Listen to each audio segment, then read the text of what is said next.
C'est en poste. Bon, alors je crois qu'on va démarrer cette deuxième journée de travail. Bon, alors bonjour à tous. Pour ceux qui ont déjà été des nôtres hier soir, j'espère qu'ils ont passé une bonne nuit. Bon, pas question de cauchemar des différentes batailles de vaches et de taureaux, mais plutôt, vu l'amical et convivial dîner plutôt important, peut-être quelques retombées sur, sur l'estomac, comme dans mon cas. Ça peut être un peu impugnatif. Et pour ceux qui nous ont rejoints aujourd'hui, je les remercie pour leur présence.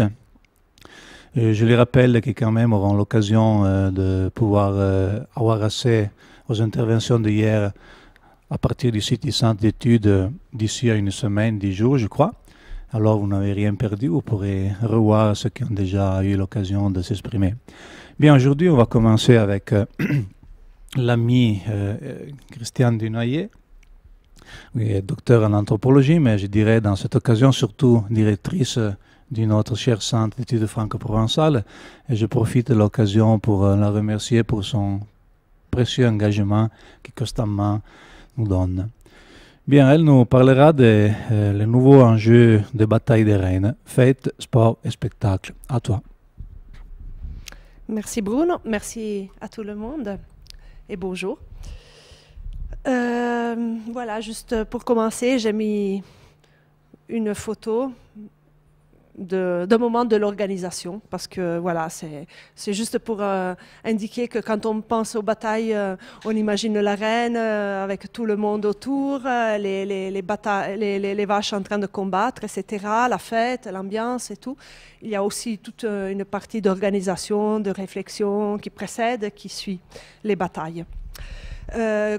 Comme on a déjà eu l'occasion d'en parler hier, les combats de vaches étaient pendant des siècles des jeux, des passe-temps de berger, d'alpage.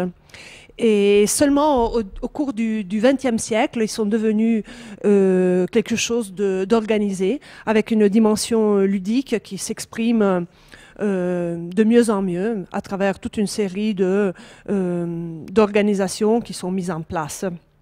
À partir des années 50, on a un processus d'organisation qui va encore plus loin, qui fait que les combats s'organisent vraiment avec un calendrier, avec aussi un processus de sportivation qui prend toujours plus forme. Et déjà, une autre ultérieure évolution se prépare. C'est-à-dire que la représentation de la fête populaire change et nous assistons à un processus de création d'une fête, on va dire, civilisée, où la dimension spectaculaire va peut-être lentement s'imposer sur les autres composantes de la manifestation. Une petite prémisse, j'ai étudié les combats de reines pendant quelques années au cours de mon cursus universitaire. Et au bout de 10 ans, pendant lesquels j'ai fait autre chose, je reviens vers les mêmes éleveurs. Ils m'accueillent comme une experte en disant « tu sais tout ». Et ils ont un peu de mal à comprendre sur quoi je veux encore enquêter et qu'est-ce que je peux encore poser comme question. Et en même temps, la familiarité avec les faits sociaux analysés se double petit à petit d'un processus d'inclusion dans lequel je suis un peu sollicitée. Je suis un peu considérée de plus en plus comme une des leurs. Et ma participation en tant qu'observatrice externe se complique.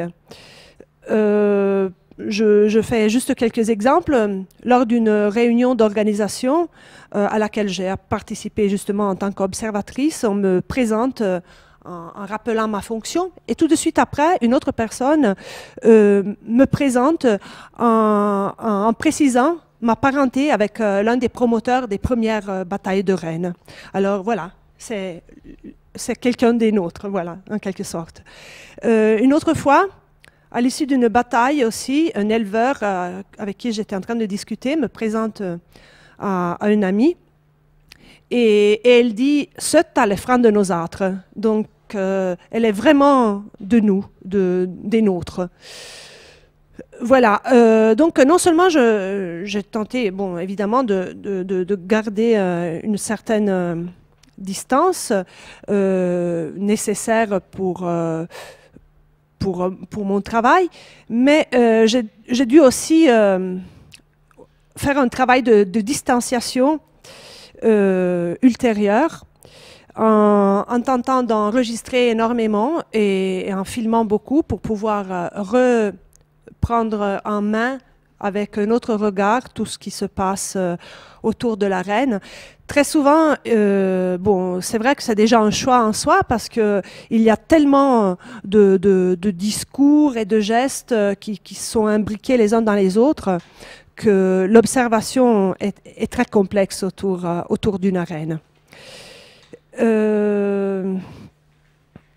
J'ai aussi recueilli beaucoup de paroles en tentant de les recueillir au plus près de l'expression du sujet interviewé, en utilisant bien souvent le franco-provençal et sinon le français régional qui s'utilise d'habitude autour de la reine, où l'on dit berger pour vacher, écurie pour étable, sonnaille pour sonnette, des Alpes pour descente des alpages. Et voilà, donc j'utiliserai souvent aussi ces mots qui sont les plus près du terrain.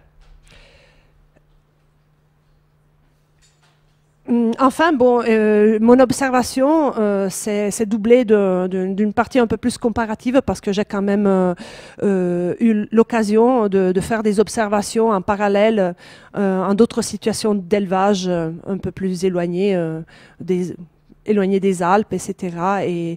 Et de prendre aussi un peu de recul en menant des enquêtes sur des thèmes un peu différents, toujours dans l'ère franco-provençale, dans les Alpes, mais dans des domaines qui ne sont pas celui de l'élevage et du rapport à la vache.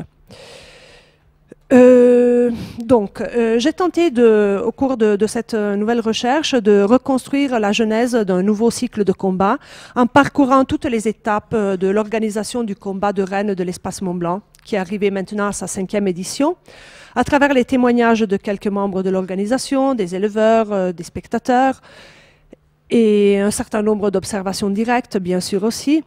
La lecture de tout le matériel, disons, procès-verbaux et autres documents archivés par les organisateurs, etc. D'autres observations plus spécifiques qui ne concernaient pas l'espace Mont-Blanc, mais des moments comme des combats éliminatoires, des combats de Mozon, donc de génisses, et aussi beaucoup de réunions privées chez les éleveurs pendant l'hiver dernier. J'ai aussi voulu croiser ces données avec celles inhérentes à la genèse et à l'évolution d'une fête de la Desarpa, c'est-à-dire la descente des alpages, donc organisée depuis 2013 à Saint-Nicolas, qui est arrivée à sa 4e édition. Et grâce à un laboratoire d'observation qui a été mis en place justement par le Centre d'études franco-provençales pour voir ce qui se passait sur place quand les alpagistes ont commencé à réfléchir à comment ils voulaient réaliser leur fête. En présentant les résultats de cette petite enquête, j'ai tenté de mettre en exergue les intersections entre le processus de sportivation, enrayé depuis quelques décennies, et d'autres aspects innovants, plus récents, qui sont en train de transformer ce genre de manifestations et qui vont certainement affecter leur développement dans les années à venir, bien que d'une manière encore difficile à prévoir à cause de la multiplicité des facteurs concomitants. Nous verrons comment la dimension du jeu, étroitement liée à la valorisation du rendement, et celle du spectacle, convoquée par les enjeux économiques, notamment le tourisme, ainsi que la pratique de la fête et la poursuite de la performance sportive, s'articulent entre eux en générant des situations conflictuelles, en produisant de nouveaux scénarios où les représentations de la tradition sont ébranlées et renégociées au quotidien par des acteurs au profil de plus en plus variés. Voilà un moment d'un combat. Un autre moment. Voilà. Il s'agit justement d'un monde en rapide évolution. je parlais du combat de l'espace Mont-Blanc. Alors, juste quelques mots sur les circonstances de départ. Les circonstances qui ont permis de concrétiser le combat international de l'espace Mont-Blanc sont multiples et enfoncent leurs racines dans un réseau de relations à l'échelle de plusieurs générations, pour ne pas dire séculaire, dans une longue tradition de combat d'alpage entre vaches et bergers des deux versants. Cependant, l'éclosion du rêve ne se fait qu'avec la modernisation des styles de vie et avec le mûrissement des organisations de chaque côté. On commence à en parler au cours des années, mais c'est avec les années 2000 et même un petit peu après que les choses peuvent commencer à se concrétiser. En 2008, avec l'entrée de la Suisse dans l'espace de Schengen, et pour la Vallée d'Aoste, pour ce qui concerne la Vallée d'Aoste, avec la fin de l'avatar du risanamento, c'est-à-dire la campagne d'assainissement du bétail bovin, dont on commence à voir la fin à partir des années 2010. D'autre part, aussi avec l'essor de l'élevage de la race des reins en Haute-Savoie, ce qui contribue à dynamiser le secteur et suscite de nouvelles idées d'échange.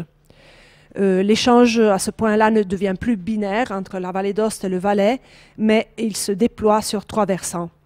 Et un groupe de personnes bien motivées qui voulaient réunir les éleveurs autour du Mont Blanc et réunir aussi les meilleurs exemplaires de cette race se rencontrent. Et avec le soutien de la classe politique, tout se met très rapidement en marche dès le combat d'Appro de 2011. Le combat d'Appro, c'est le combat, la finale cantonale. À l'époque, c'était la finale cantonale suisse. Maintenant, on l'appelle la finale nationale, parce que d'autres cantons se sont ajoutés. Étant donné qu'il s'agit d'une manifestation créée ex novo, le combat de l'espace Mont-Blanc met en avant un certain nombre d'exigences nouvelles qui ne se sont pas posées auparavant, liées à la nouvelle dimension internationale, notamment les problèmes sanitaires et d'autres questions de ce type, ou qui n'ont pas la possibilité de s'imposer dans le cadre des combats traditionnels, notamment l'ouverture au grand public avec une attention à des aspects organisationnels nouveaux. De plus, l'idée retenue dès le début n'est pas de faire s'affronter les grandes reines, mais des primipares inconnus. La preuve que l'objectif est bien avant tout festif et démonstratif et non pas agonistique, comme si les organisateurs voulaient préserver l'espace transfrontalier d'éventuelles nouvelles tensions.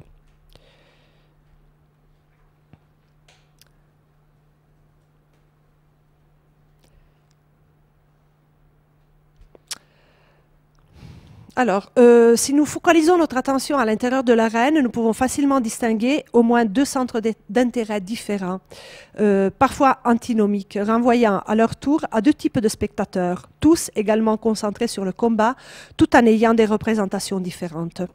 Pour certains, le jeu est une activité sérieuse, mais il demeure une parenthèse dans l'activité productive, le joueur ayant à l'esprit la dimension fictive de l'univers ludique.